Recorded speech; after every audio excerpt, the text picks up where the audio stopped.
On n'a rien en commun. Chantal Goya en couple avec Jean-Jacques Debout depuis 60 ans, elle se confie dans C'est à vous. Chantal Goya a beau partager sa vie avec Jean-Jacques Debout depuis plus de 60 ans, ils célébreront leurs 61 ans de mariage l'année prochaine, en février. Elle révèle ce jeudi 24 avril dans C'est à vous qu'ils sont pourtant loin de tout partager ensemble. Notamment une chose en particulier. Chantal Goya s'apprête à fêter sur scène ses 50 ans de carrière, avec une tournée des Zéniths de France. Ce qui explique sa présence sur le plateau de C'est à vous ce jeudi 24 avril 2025. La célèbre chanteuse, accompagnée de Michel Boujna, a été interrogée sur plusieurs sujets, notamment sur le couple qu'elle forme depuis plus de 60 ans avec Jean-Jacques Debout. Chantal, le secret de longévité de votre mariage? C'est bientôt vos noces de diamant je crois, non, lui a demandé Anne-Elisabeth Lemoine. Ce à quoi son invité a répondu ceci, dubitative, à écouter. On oublie toujours de fêter, le 25 février, de fêter l'anniversaire de mariage. C'est les noces de quoi? Je ne sais pas.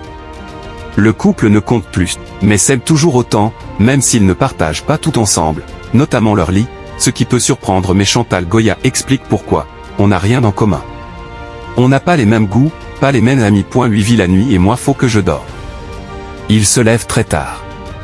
Et je ne peux pas dormir à côté de lui car quand je dors à côté je me prends Victor Hugo dans le dos, Jean Cocteau dans les hanches, Les Misérables dans la tête. Il y a tous les livres. Il n'y a pas de place pour Goya. Il regarde la télé, il écoute le jukebox. Trop dérangé à ses côtés dans le lit, Chantal Goya a alors pris une décision radicale. Je prends mon oreiller. Je m'en vais au salon et maintenant j'ai ma chambre. Chantal Goya et Jean-Jacques Debout adeptes du sleep divorce. À noter que cette pratique, qui consiste à faire chambre à part, a un nom, le sleep divorce. Pour la psychologue Camille Rochet, auteur du livre Être un couple épanoui, ce n'est pas forcément une très bonne idée. Le lit est le lieu de vérité, où on peut se confier à l'autre. C'est ce qu'avait expliqué la thérapeute à 20 minutes, le 13 mars 2024. Dormir dans des chambres séparées peut aussi être très anxiogène pour les enfants. Car, dormir ensemble, c'est aussi symbolique. Précisons toutefois que les enfants de Chantal Goya et Jean-Jacques Debout sont aujourd'hui très grands, ils sont respectivement nés en 1966 et 1968, et sont d'ailleurs à leur tour devenus parents, et que ce sleep divorce ne les empêche pas de rester très unis et amoureux, loin de Paris.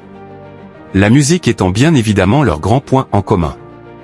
Pendant de longues années, ils ont contribué à faire rêver des millions de gamins avec leurs chansons, leurs comédies musicales ont attiré des centaines de milliers de jeunes spectateurs, et ils ont vendu près de 40 millions de disques. Ce STCE qu'avait notamment détaillé le magazine Nous Deux. Dans les colonnes de l'hebdomadaire, le compositeur s'était d'ailleurs rappelé de la manière dont il a créé les plus grands tubes de son épouse. Je m'installais au piano, et j'essayais de me mettre dans la peau de Chantal. Pandi Panda, Bécassine, c'est ma cousine, un lapin. Ce duo aura été très efficace.